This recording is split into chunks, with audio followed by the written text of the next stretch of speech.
A young boy returns to Los Angeles with one dream to become a movie star. But what if the price of that dream is your body, your identity, and your soul? This isn't just a story about fame. This is about what Hollywood takes before it gives anything back. Carlos comes back from Mexico after 2 years. He expects struggle, but not this. His home is already collapsing. His father, Pepe, runs a street hostel selling star maps to a tourist. His mother, Teresa, is mentally unstable, lost between obsession with candy fuzz and a strange conversation with the moon. His sister, Maria, holds the family together barely, and his younger brother escapes into fantasies of becoming a mask wrestler. This family isn't just poor, it fractured by the years of abuse, silence, and inherited pain. The father Pepe rules the house with control and intimidation. But underneath that dominance lies a man shaped by the same violence how he repeats. At first, Carlos sees opportunity in his father's business, selling maps of celebrities' home. It sounds harmless, but truth is darker.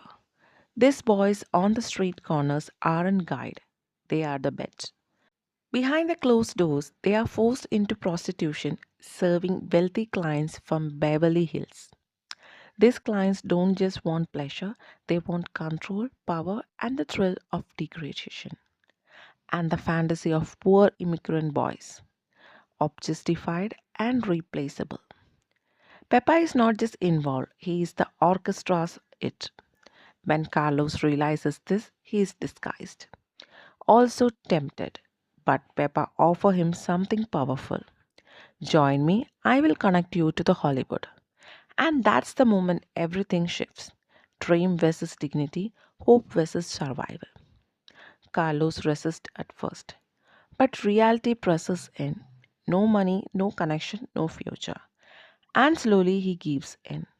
Not because he believes in it, but because he sees no other way.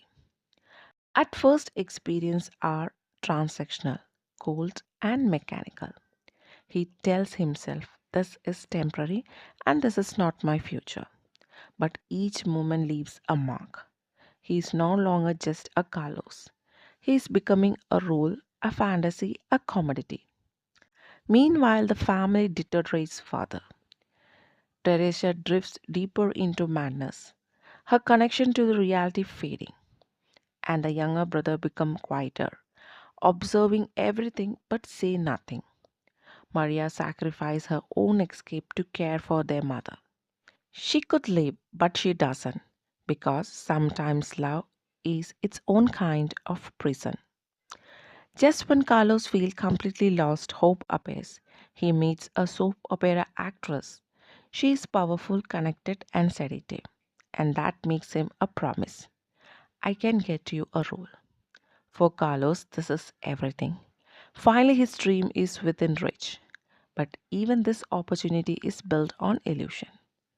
Their relationship is transactional, blurred between desire, manipulation, and control. And yet, Carlos believes because he has to.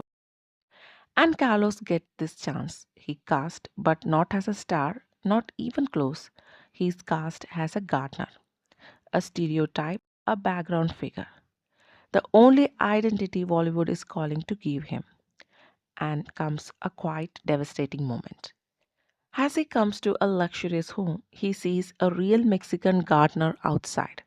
That's him. That's his reality. Not the dream he imagined, but the role society has already written for him. In a best window reflection, Carlos sees his own face, divided, half dreamer, half survivor. Everything builds on this haunting confrontation. Carlos, now fully immersed in this world, comes face to face with his father. Both are in costume, both are playing roles, both trapped. Two versions of a same man. In that quiet moment, the truth becomes unavoidable. Carlos hasn't escaped his father's world. He becomes the part of it. and the cycle of exploitation has come full circle. No clean ending, no clear victory, only cushion. Maria stay behind, choosing responsibility over freedom.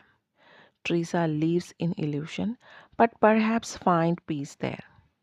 Carlos gets closer to his dream, but loses himself in the process.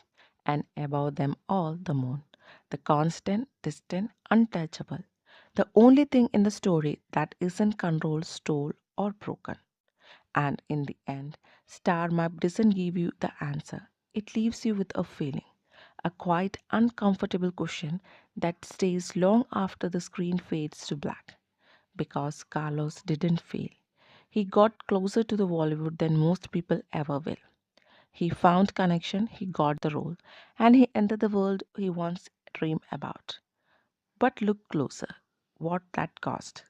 That dream didn't lift him up. It reshaped him, molded him into something the system could use.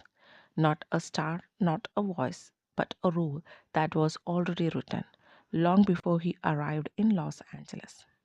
So when the story ended, it didn't ask, did Carlos make it? It asked something much deeper. Was he ever free to begin with? And that's all about. And thanks for watching the video.